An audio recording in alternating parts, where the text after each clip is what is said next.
च प्राणसंज्ञो न वै पञ्चवायु न वा सप्तधातुर्न वा पञ्चकोश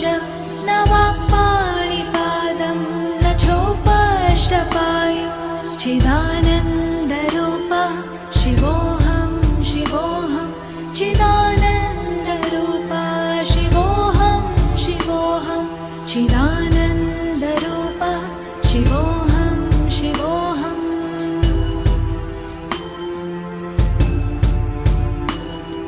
न मे द्वेषरागो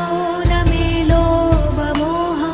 न मे वै मदो नैव मात्सर्यभाव न धर्मो न चार्तो न कामो न मोक्षः चिदानन्दरूप शिवोऽहं शिवोऽहं चिदानन्दरूप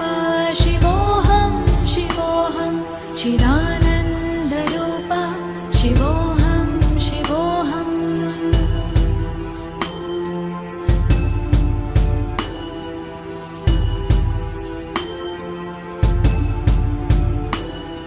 न पुण्यं न पापं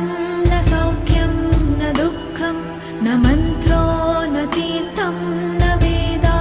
न यज्ञः अहं भोजनं नैव भोज्यं न भोक्ता चिदानन्दरूप